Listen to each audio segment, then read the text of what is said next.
আসসালামু আলাইকুম। কেমন আছেন সবাই?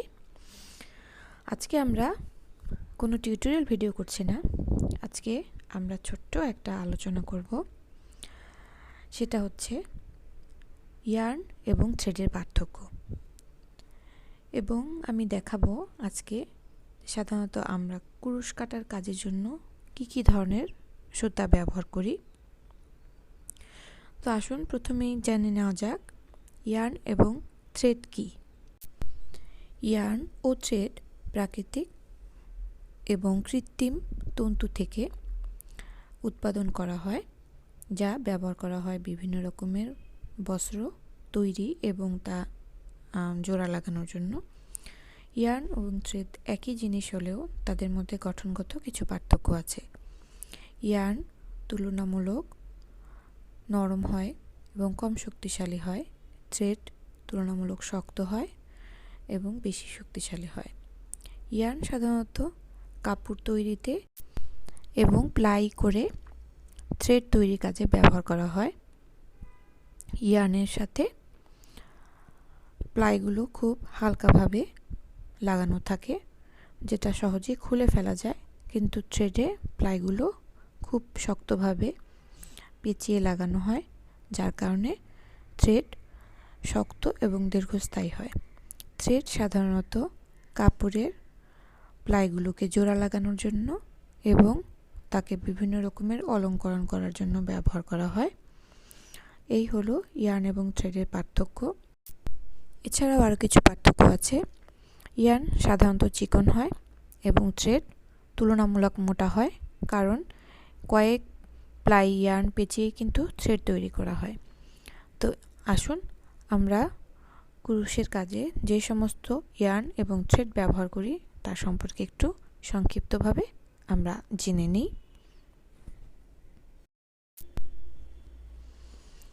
প্রথমে আমরা দেখে নিচ্ছি একটা কটন ইয়ার্ন।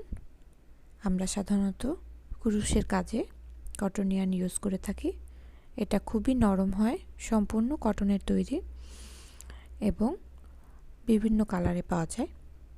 এটা খুবই সফট এবং হালকা।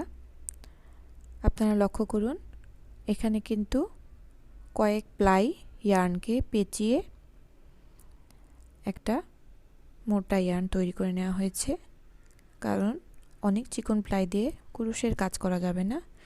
এটা যখন এক প্লাই বা দুই প্লাই থাকবে তা দিয়ে কাপড় বানানো যাবে বা অন্য কিছু বানানো যাবে, কিন্তু কুরুশের কাজ করার জন্য আমাদেরকে প্লাই বাড়িয়ে এভাবে মোটা করে নিতে হবে। এবং দেখুন কত হালকাভাবে এগুলো প্লাইগুলো জড়ানো আছে এবং এটা দিয়ে খুব সুন্দর নরম বাচ্চাদের কাপড়, শাল এবং বিভিন্ন রকমের পোশাক তৈরি করা যাবে কুরুশ কাঁটা দিয়ে, এবং তা খুবই সুন্দর এবং হালকা হবে এবং পরতে আরামদায়ক হবে। এছাড়া আমরা ব্যবহার করি বিভিন্ন রকমের উল। এখানে আমি একটা এনে উল দেখাচ্ছি। এছাড়াও বিভিন্ন ব্র্যান্ডের এবং অনেক উন্নত মানের উল পাওয়া যায়। আমি শুধুমাত্র উদাহরণস্বরূপ একটা উল দেখাচ্ছি। তো উলও কিন্তু একটা ইয়ার্ন। এখানে উল, নাইলন, অ্যাক্রিলিক এরকম বিভিন্ন রকমের তন্তু ব্যবহার করে তৈরি করা হয় এবং এটাও চিকন চিকন ইয়ার্নকে কয়েক প্লাই নিয়ে পেঁচিয়ে এভাবে তৈরি করা হয় এবং এ দিয়ে শীতের দিনের বিভিন্ন আরামদায়ক পোশাক তৈরি করা হয়ে থাকে। এখন আমরা একটা থ্রেড দেখব। এটা আমরা সবাই চিনি যারা কুরুশের কাজ করেন। এটাকে বলা হয় 9 তার সুতা। তো এখানে ইয়ার্নের 9টা তার বা 9টা প্লাই নেওয়া হয়েছে এবং এটাকে খুব শক্ত করে পেঁচানো হয়েছে। দেখুন, এটা কিন্তু ইয়ার্নের মতন খুব সহজেই খুলে আসছে না এবং থ্রেড সাধারণত এরকমই হয়। ইয়ার্ন থেকে তৈরি করা হলেও এটাকে কিন্তু আলাদা করা যায় না এবং এটা বেশ শক্ত এবং স্থায়িত্ব এটার বেশি হয়। আমি দেখাচ্ছি, এটা কিন্তু যথেষ্ট শক্ত হয়ে থাকে এবং এটা দিয়েও বিভিন্ন রকমের কুরুশের আইটেম তৈরি করা হয়, যেগুলো খুব দীর্ঘস্থায়ী হয়। তো এটা আরেকটা 9 তার সুতা। এটা হচ্ছে শ্বেত সুতা, ওটা ছিল এক কালারের। তো এগুলো দিয়ে বিভিন্ন রকমের কুরুশের আইটেম তৈরি করা হয় এবং যা খুব দীর্ঘস্থায়ী এবং হালকা হয়ে থাকে। এরপরে আমি যেটা দেখাবো এটা হচ্ছে 3 তার সুতা। এটা দিয়েও কুরুশের কাজ করা হয় এবং অনেক চিকন হুক লাগে। সাধারণত টুপি এবং লেস জাতীয় কুরুশের আইটেম তৈরির জন্য এই ধরনের চিকন সুতা ব্যবহার করা হয়। এটা 3 তার সুতা বলতেই বোঝা যাচ্ছে যে এখানে 3 প্লাইয়ের ইয়ার্ন দিয়ে এই 3 তার সুতাটা তৈরি করা হয়েছে। এগুলো কটনের তৈরি হয়ে থাকে। এরপরে আমরা এই সামার ইয়ার্নটা সম্পর্কে আলোচনা করব। এটা কিন্তু ইয়ার্ন বা থ্রেড নয়, কিন্তু যদিও আমরা এটাকে ইয়ার্ন বলি, এর কারণ ইয়ার্ন বলার কারণ হচ্ছে এটা হচ্ছে ইয়ার্নের বেশ কয়েকটা প্লাই নিয়ে এটাকে কিন্তু বুনানো হয়। আপনারা ঠিক বোঝা যাচ্ছে কিনা ভিডিওতে আমি বুঝতে পারছি না। এখানে অনেকগুলো ইয়ার্নের প্লাই নিয়ে এটাকে চেইনের মতো বুনানো হয়েছে এবং এটা কিন্তু একটা ফ্ল্যাট একটা ফিতার মতন শেপ চলে এসছে। এটা একটা হলো টিউবের মতন। তো এটা কুশি কাটার বিভিন্ন আইটেম তৈরিতে ব্যবহার করা হয়, ম্যাট, তারপরে কুশন কভার।